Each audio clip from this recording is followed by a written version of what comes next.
Welcome back to the Wedding Day Photography Blueprint, my complete beginner's guide to photographing every single part of the wedding day, start to finish. This is part 3, how to photograph group shots and couples portraits. In part 1, we've covered the morning preparations, and in part 2, we did the entire wedding ceremony step by step. If you've missed either of those, I'll link them up here and also down in the description below so that you can catch up. And trust me, they're full of essential tips that you are really going to want to know. Now today's video is a big one.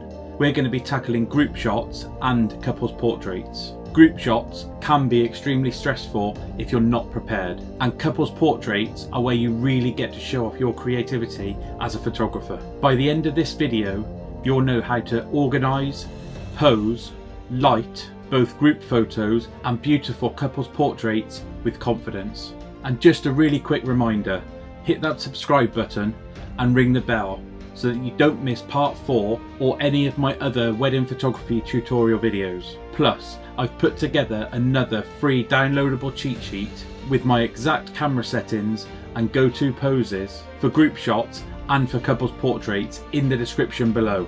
So make sure you check that one out.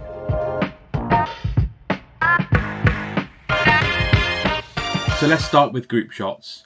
And let's be honest, if you've ever been a guest at a wedding, you'll know that this is the least enjoyable part of the day. Guests just want to get to the drinks and to the canapes. So it's your job as the photographer to make it as fast and as painless as possible. The key here is planning. Always get a list of the required group shots from the couple prior to the wedding day. This not only helps you stay organised, but it also prevents that awkward moment where you're trying to figure out who should be in the photo and who shouldn't be whilst everybody's waiting around for you. My top tip here is to ask the couple to limit their group shot selections to between 8 and 10 group shots. Any more than that and it really does start to drag. Remember, this is about quality, not quantity.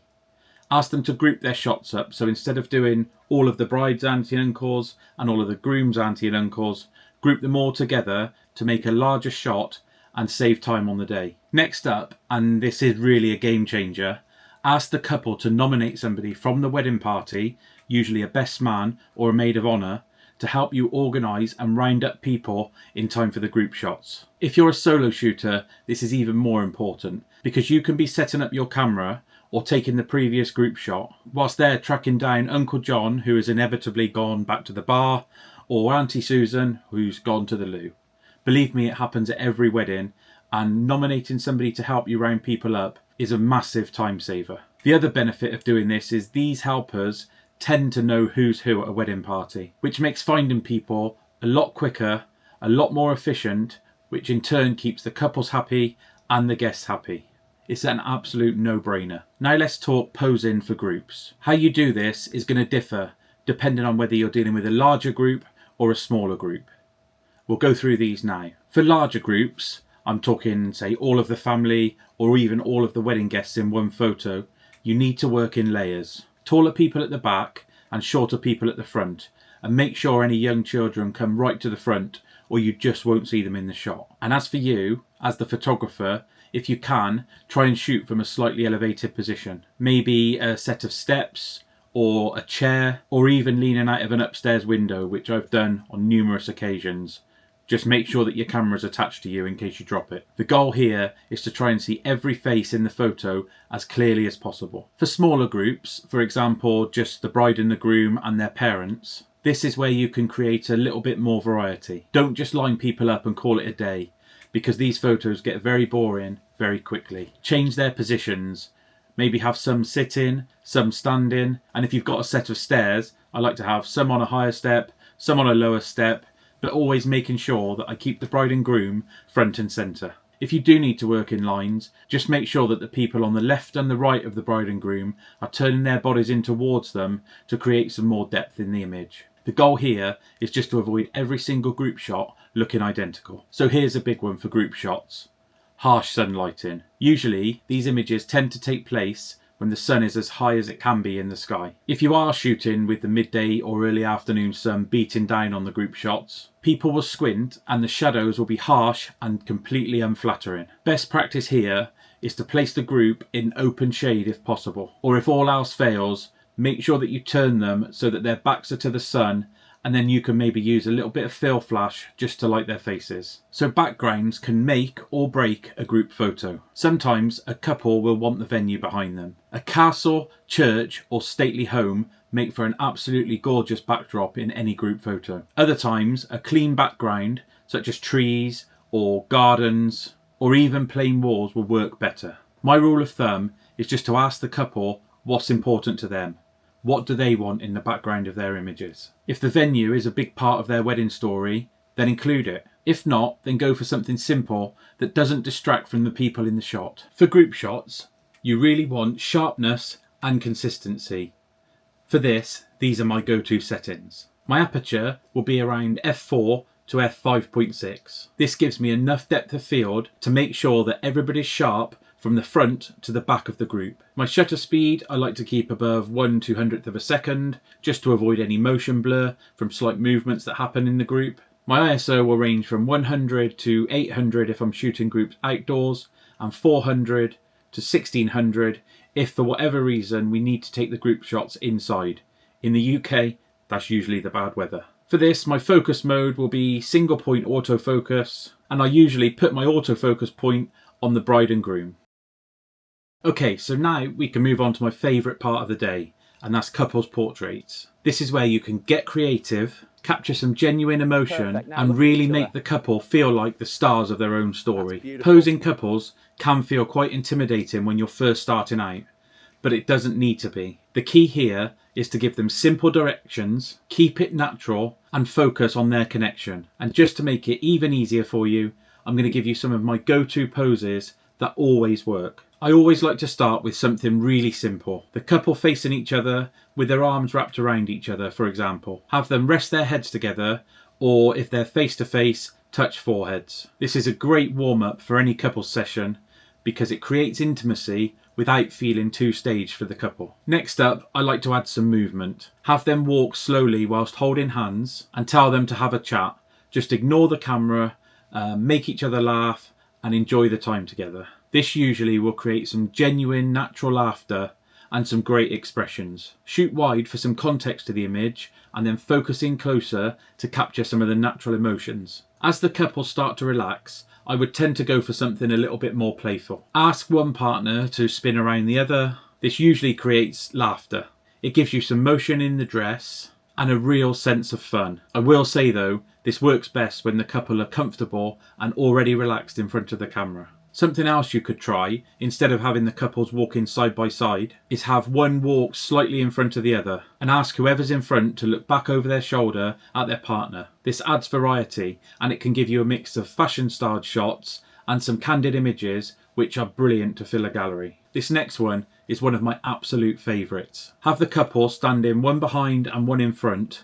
Get them nice and close together and ask the one behind to whisper something cheeky or romantic into the other one's ear. 9 times out of 10, you'll get a genuine laugh or a nice soft smile as they think about what's being said to them. Last up is something a little bit more dramatic. Go for a lift or a dip. Have the groom dip the bride back slightly, or if they're comfortable, they can lift them off the ground. This works brilliantly for what I would call a wow shot, especially if it's done during golden hour or in front of the venue. The main thing here is just don't overthink it. Keep the couple moving, give them some light direction, and remember to always capture some in the camera shots and some candid moments at every stage of the posing. The best portraits, and the ones that couples always love the most, are the ones that feel natural to the couple. Having a go-to posing guide can be an absolute lifesaver. I keep a mental checklist of 10 solid poses that I can go to and fall back on at every wedding. It keeps me fast and it keeps me consistent. But that being said,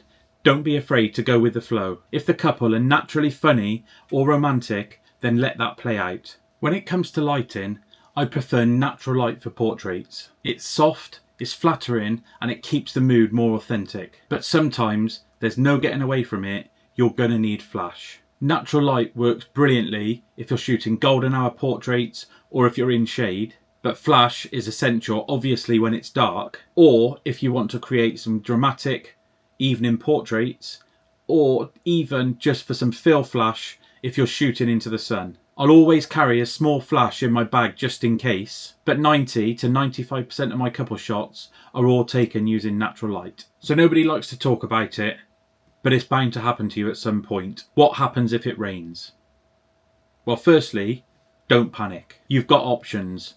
So look around for some brilliant spots indoors to get your portraits. Staircases, windows, doorways, or fireplaces are among my favourite spots. Or if your couple are feeling really brave, then grab some umbrellas. Rainy day portraits can actually be really romantic if you're ready to embrace the rain. And don't worry about your cameras. Most modern cameras nowadays are completely waterproof. So moving on slightly from that, location does matter when it comes to couples portraits. Look for places that have got clean backgrounds, good light and minimal distractions. Gardens, architectural features, archways or just a nice shaded corner can be absolutely stunning. Think about leading lines in frames too. Use paths, doors or trees to add depth to your portraits. My go-to settings for portraits that are usually natural light, wide open aperture for that creamy, dreamy background, and a fast enough shutter to make sure that everything is nice and sharp. So my aperture can be anywhere from 1.4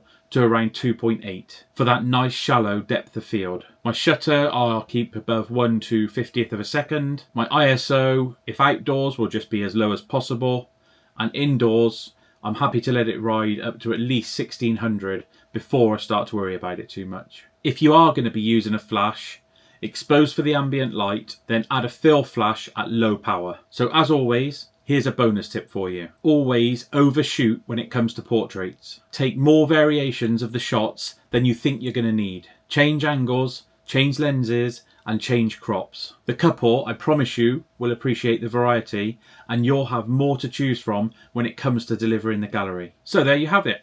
How to shoot couples portraits and group shots at a wedding. We covered planning, posing, lighting, bad weather, and of course the all-important camera settings. And there was even a bonus tip to help you out. And don't forget to grab your free cheat sheet with my group shot tips, couples tips, posing guides and camera settings, which is available from the link in the description below. And to help, I've also linked the full kit that I use at every wedding that you might find helpful. Just for clarity, they are affiliate links, so if you use them and make a purchase, I will earn a small bit of commission, which really helps to support and keep the channel going. Drop a like if this video's helped you, and leave me a comment with any questions or tips that you might have that others will find useful. And don't forget to check out parts 1 and 2 using the links that are on screen now. So thanks for watching and for your continued support.